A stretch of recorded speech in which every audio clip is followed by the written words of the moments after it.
Our next speaker is Jean David. He is one of the pioneers and the builders of Cirque du Soleil, where he led marketing as vice president for 15 years from 84 to 99. In their book, Blue Ocean Strategy, the authors Kim and Morvan describe Jean as one of the main architects of Cirque du Soleil. David is an outstanding speaker and consultant in creativity and marketing. David is a determined entrepreneur who is not afraid to express his perception and concepts regarding the organization of society and the application of creativity to promotion of change and innovation. Ladies and gentlemen, time to take a lesson on innovation. You'll have to just sit down wherever you are and put your hands together as we invite on stage David. Welcome, David. Good morning. Stage is yours. Good morning, Cobra. Hello, Cobra. We had breakfast together on Tuesday. Hello, everybody. Bonjour tout le monde. Je suis très heureux d'être à Kochi ce matin avec vous. Ah non, it's not in French, hein? It's English. Oui, je peux faire ça en français, so don't worry. Everybody, so I'm very pleased to be with you today. First, I want to congratulate, the organizer of this fantastic conference. You made a very good choice. You got fantastic speaker already.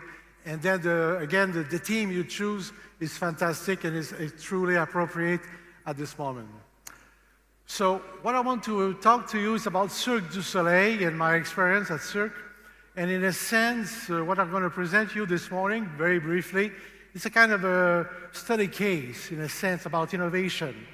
Our company, our organization, which in fact was a startup, really a startup.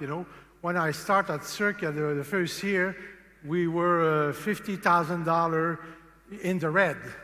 We owed that money to the bank. When I left 15 years after, we had $750 million business turnover. So it was a quite great, fantastic result. And so one thing I want you, this is the game plan for this presentation. Of course, I'm going to talk about Cirque. Then I'm going to talk about the notion a little bit about game changer. When comes time to innovate, when comes time to come up with new ideas, the idea of game changer is something that people often, it's easier for them, to understand and to catch. But that is totally in line with innovation and also with the Cirque experience. Then I'm going to talk also about the notion of culture of innovation, because this is what it's all about. In today's world, also, every organization, every people is invited, to innovate, but to put in place a great culture of innovation is something very particular. But at the end, everything I'm going to say is about you, is related to you, is concerning you.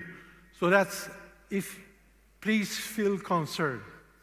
All right, so Cirque, some of you know the Blue Ocean Strategy book. It's a management concept that came a few years ago.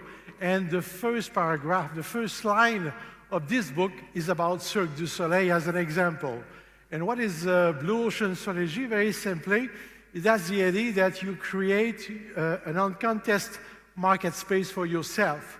You create a market space where you are alone. Suddenly you are alone. So if you're alone in that place, that means that all the clients, belong to you, and then there's no competition at all.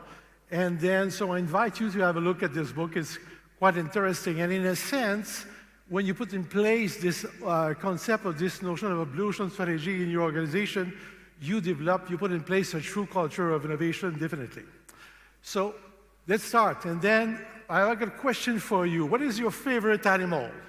So, all right. So that's a question that we have been asked, when we start Cirque du Soleil, because, Cirque came from a bunch of street performers who had no real education. They were artists playing at the corner of the street and then trying to get some change, from people. And then we had strictly no real education.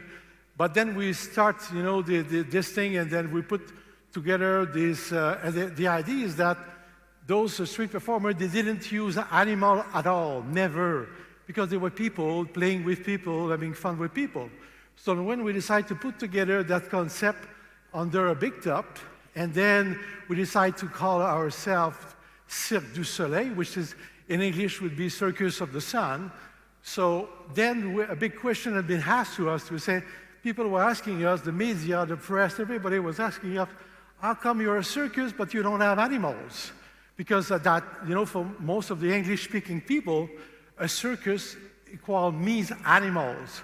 So we didn't have animals at all. So I remember once I was in Toronto at the national radio and the host was asking me a question, how come you don't have animals? And he was insisting. He said, you're not a real circus if you don't have animals. So, and I explained to the guy, well, we don't have animals because, but the guy was really insisting, you should have animals. So I told the guy that yes, we try with beaver. We set up an act with beaver, and then this act stayed for about 3 days because the stage was in wood. So after 3 days, everything was over. So we decided, so the guy looked at me and said, are you kidding, Mr. David? I said, yes, I'm kidding. But in fact, this idea of this notion of not having animals was the main point of differentiation about Cirque du Soleil. And then that was right at the beginning. And that was really, really important. And that followed Cirque, you know, and all the business development, you know, was in link with the fact that we were animal-free. So that was very, very important. Another interesting point is that we end up in the first year, because we managed to be able to get a big top, you know, to play inside, and then to be more free, to be able to go from a city to another one, to change our mind, to go in another market. So we discovered, in a sense, that we became producer.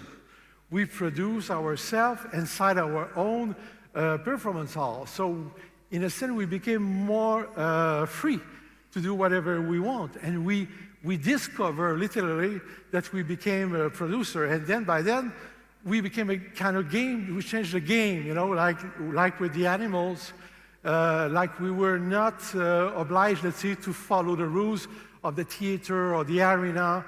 And so because we own our own performing house. That was a very important point. A question I have for you, is there a clown in your organization to inspire you?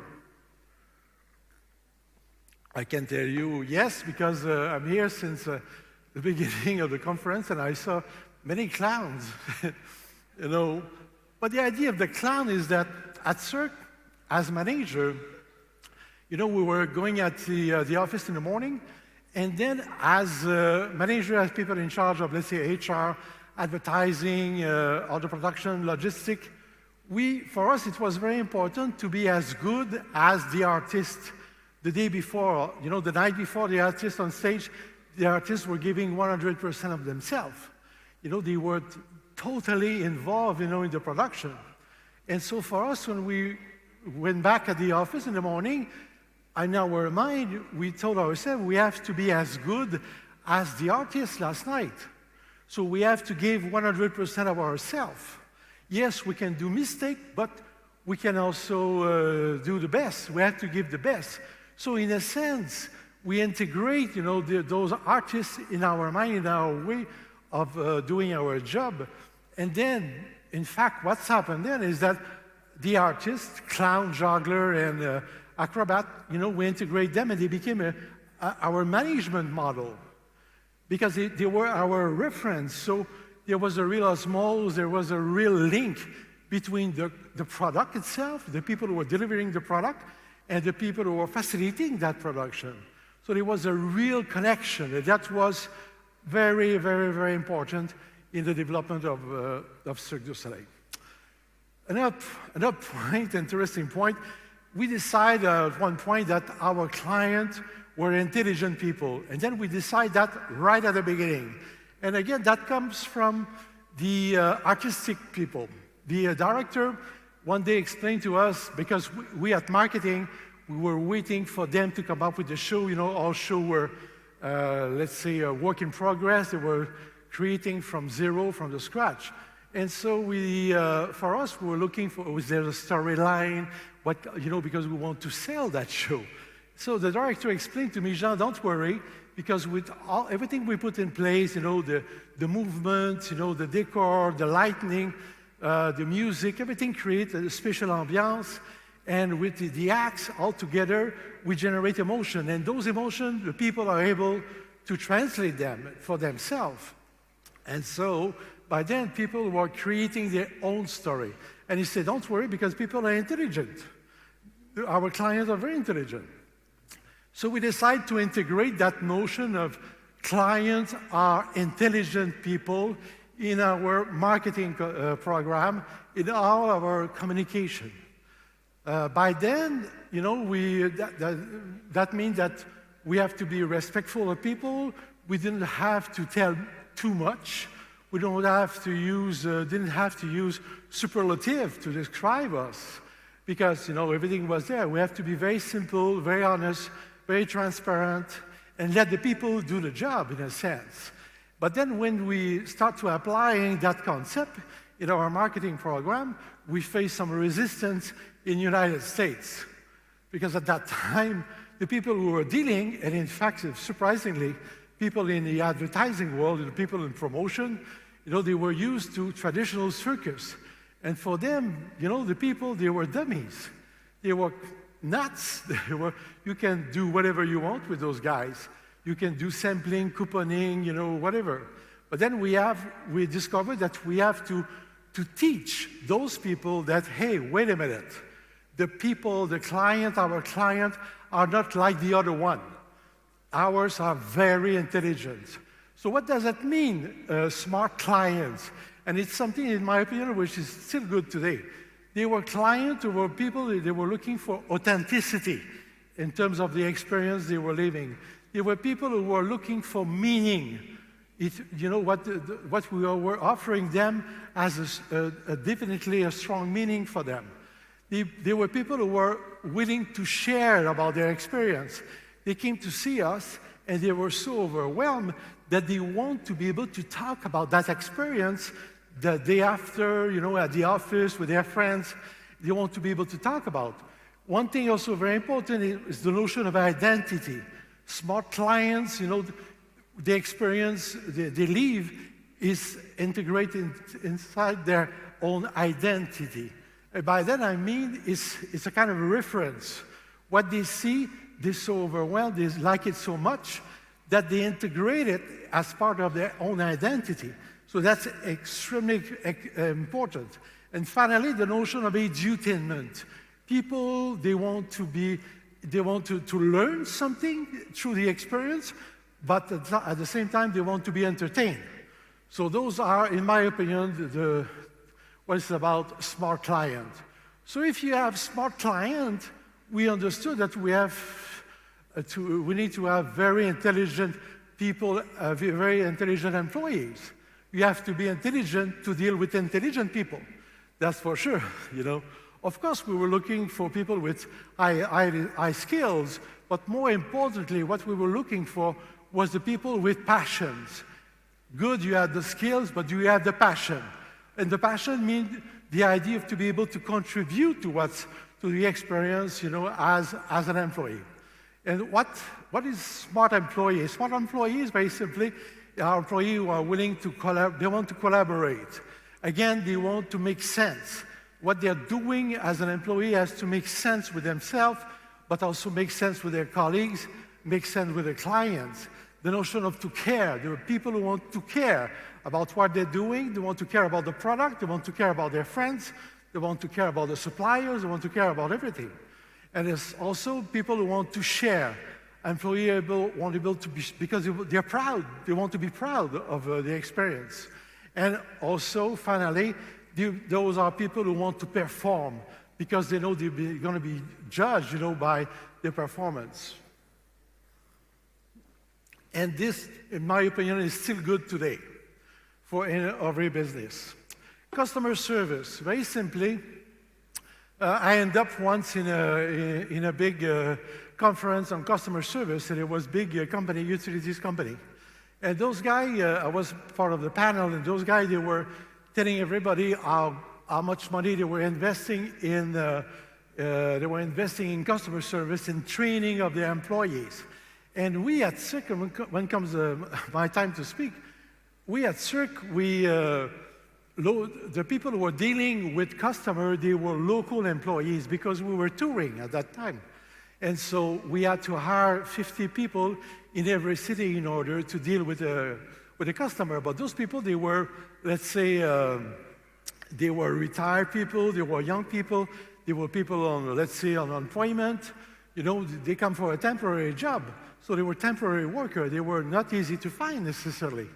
But those people, they were the ones who would deliver the product, and we were giving them 4 hours as a training.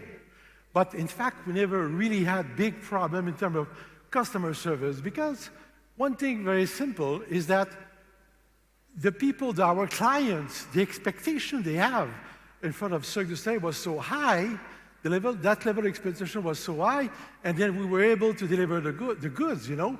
So the people, the clients, they were forgive us absolutely everything. There were no problem at all. People were so happy to be there.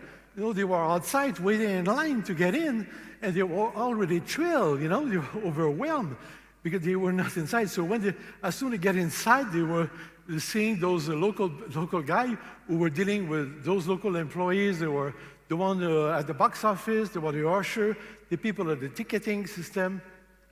And so they were so proud that there was no real problem. So in a sense, we were leaving the clients do the work, you know, because our product was so high, expectation was so high, we were delivering, you know, everything, there were no problem at all. So we minimized, let's say, all the problems. Branding is everything, as you know. And then one day we had a meeting, are we going to have, will it be possible to have 2 Cirque du Soleil? And that was in the early years. And that was a big question, because as employees, as people who start that thing, you know, for us, it was really, we were close to the product. So having 2 Cirque du Soleil, it was in a way asking ourselves, could we be at 2 places at the same time? So for most of us, the answer was no, that's impossible. But it was a big debate because we had a show that was finishing, and then we were working on a new production. And then, so what are we going to do with this old show, which would be still good in other markets? So that was a question, could we have 2 Cirque du Soleil? So, and there was people who said, no, that's impossible. And there were other people who would say, yes, it's possible. So we get a compromise to the fact that we decide that we're going to brand our show.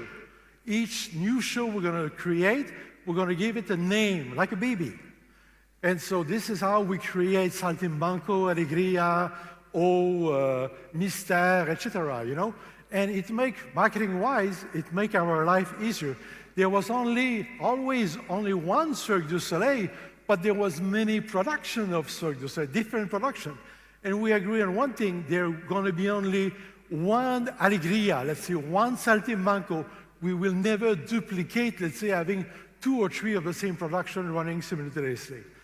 But by doing that, it was a big, in terms of value, it was a big challenge.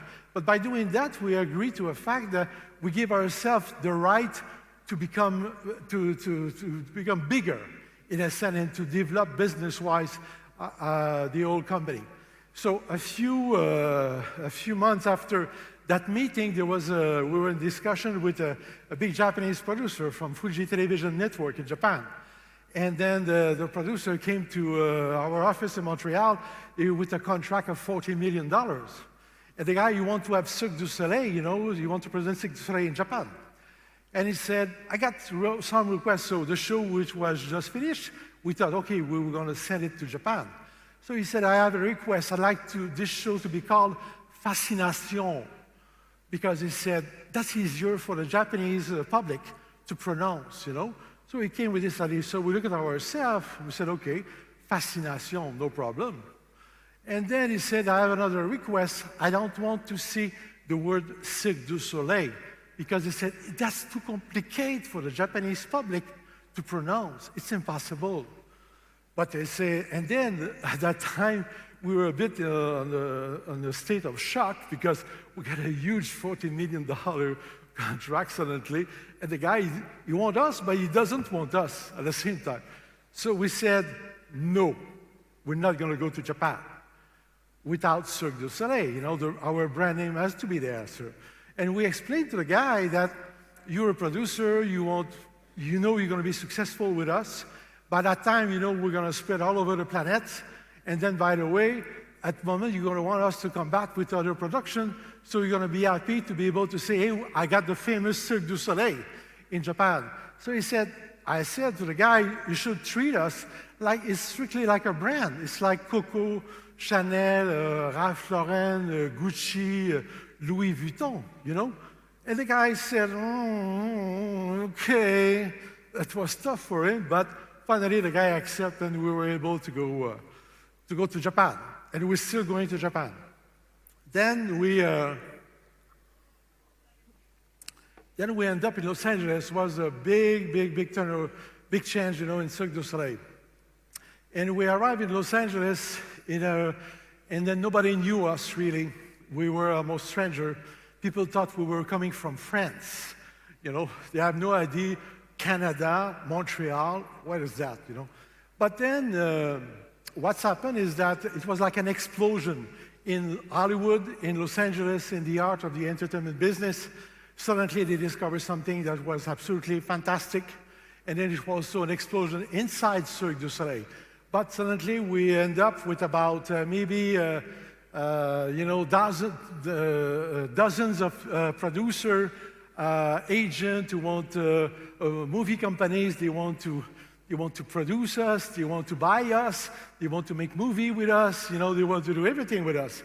We got tons of tremendous offer, incredible offer, suddenly. But then when we decide to stay focused, and in a sense, what we have in mind, we want to create our own distribution network in North America. And this is what we did. And we gave those producers a number. Take a number, please, and then we start talking. And this is what happened. We start talking with them. We were able to generate a lot of new business part of that. I want to talk to you a little bit about this, what I call the power of innovation in terms of sales. Most personally, I'm a salesman a little bit. So one thing we decided to restrict the offer in order to sell more. I don't know if that makes sense for you, but this is what's happened. When we started at the beginning, you know, we arrived in a city, let's say San Francisco, and we knew we were going to play for 6 weeks. So months and months in advance, let's say 3-6 months in advance, we put our tickets on sales. So we announced Cirque du Soleil is coming to San Francisco. We're going to be here for 6 weeks, and all the tickets were available. So everybody were buying tickets. We were doing our advertising, promotion, and PR. And the people, you know what they did? We found that people were buying tickets for the last week because they thought we would be better. The show would be better at the end of the run than at the beginning, you know. And then we end up, as a result, with something around 72% of occupancy. So we said, my God, you know, we invest so much money in the production. It costs so much money in terms of logistics. To be there in terms of advertising, we're spending tons of money, but just for 72%. So we said we had a problem. How do we fix that? So this is where we decide to restrict the offer to sell more. And so what we did, right at the next city, we decide, okay, we say Cirque du Soleil is coming to town, and we're going to start that day. You can buy tickets now. So we didn't say we're going to be here for 6 weeks. We just said we're going to start at that day, and then we put on sale 3 weeks only. So as soon as we reached 70% of occupancy, we had another week. 70% in pre-sale, another week. And then when we began the run, you know, we already have 70% of sales in pre-sales everywhere. So people have to buy what was left in terms of tickets. So this is how we end up with almost 95 and sometimes 98% of occupancy. And then we were creating artificial demand due to the overwhelming demand. So this is how we were able to get more money. Another thing about is what I call extreme marketing. You know, we were finishing a show in Atlanta, let's say, And then it was beginning of November. We were sold out already. The show was supposed to finish in December. And the next show was for May in Montreal. So in between, there was a gap. There was nothing to sell. The new show was not ready to be on sale because it was not brand yet. The creative team, they were still working on it. So I came with this idea that maybe we know when we're going to start. We have the plans, we have the schedule for all the shows. We revised the ticket pricing already. We know we have all the sponsors. Everything is in place. The artistic have signed a commitment, let's say, for the show. So I said, okay, let's put on sale tickets. Let's sell tickets. Because our customers, they love us so much, all they want is to have access to the new tickets. So we put on sale. So I came with this idea at the board. And so the executive committee, when I proposed the idea, they looked at me, they said, no, you're crazy, Jean. We cannot sell something that doesn't exist. For them, it was clear. It's impossible. We cannot sell something that doesn't exist. I said, yes, we can. And then I explained the idea. Everything is in place. People, they want us. They want tickets. And so, but he was still saying, no way. No, it's impossible. But then I explained to the guy, I have a secret weapon in my pocket. I said, hey, guys, that's going to be fantastic for our cash flow, because we're going to sell all those tickets. So it was millions of dollars in pre-sale that was directly going into our bank account. So the guy decided, okay, let's do it.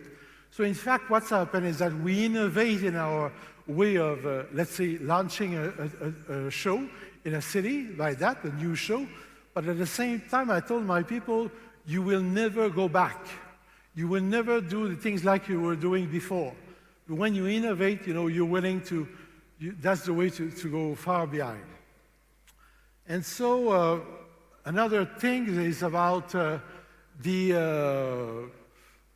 still about the power of innovation. One day we got a request from Las Vegas. The people in Vegas, they had a problem, and their problem was that Vegas was designed for adults. It was a destination created for adults who want to go out, gambling, have fun, and get drunk.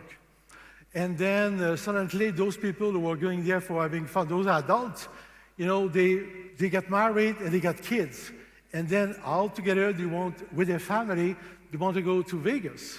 So suddenly, the owner of the casino, we end up with kids in the corridor. And for them, it was a big problem because they never expect that. So what's happened is that they realize that their clients are changed. So they need to change, they need to adapt. So they decide we need something that will attract an entertainment product that will send a strong message to people that now Vegas is aiming for family. And then they came to see us. They said, Cirque du Soleil, they're perfect, they're young, they're bright, etc. So they came to us, and we managed to get a contract. At the same time, in Orlando at Disney, which is a theme park, devoted for family, they built some huge convention center, big hotels, to attract big convention, international convention. So suddenly they end up with, let's say, thousands of the delegates of people, or Congress people, who were there, but they were single at night, and they don't want to deal with Mickey Mouse, those guys. As you're a big convention, you're alone, you're with some friends, colleagues.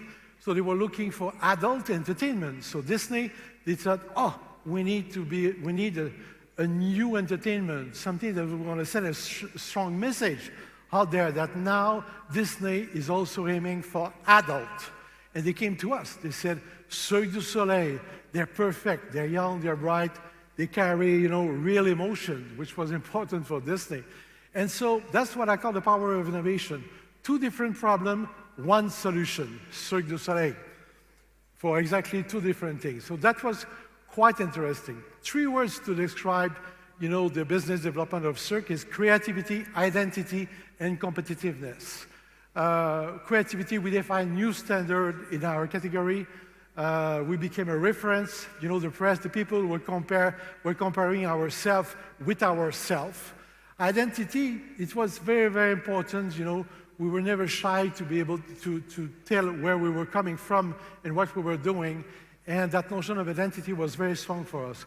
Competitiveness, we were highly competitive in a sense of we understood that everybody, every cultural product or artistic product who was looking for money for the money of customer, you know, consumer, those were our competitors. They were not other circus, our competitor. It was everybody. So those three words, in my opinion, describe very well, you know, what Cirque du Soleil was about.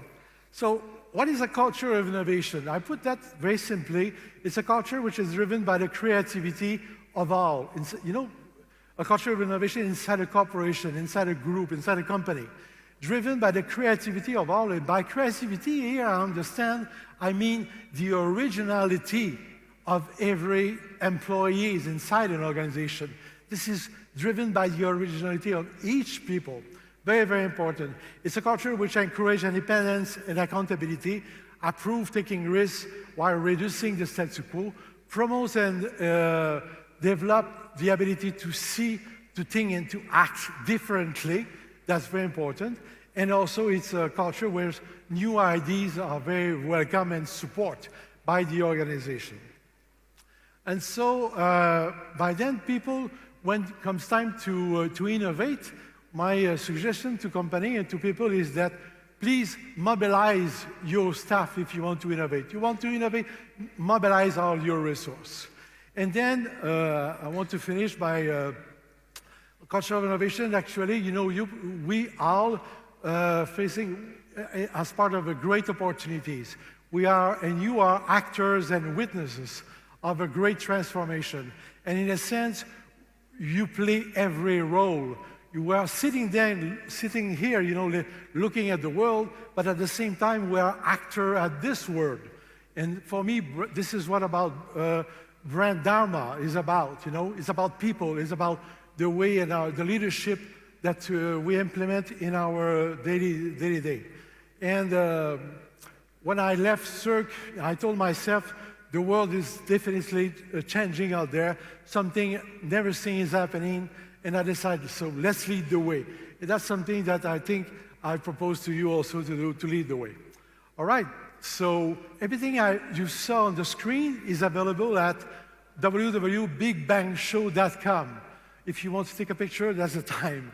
Bigbangshow.com, you can go to that website, and then you see the page, let's put the page there, and then you're going to be able to download the PDF of the visual presentation, and there's going to be a password to open it, and the password is formidable. All right?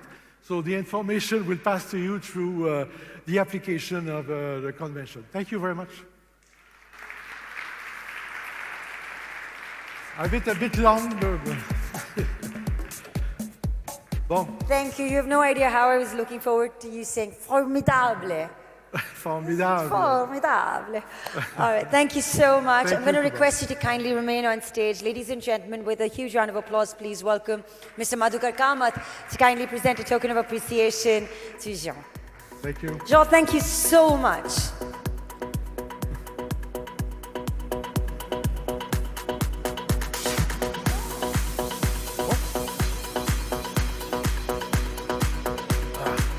Welcome, Mr. Kamath. Thank you for helping us do the honors. Formidable.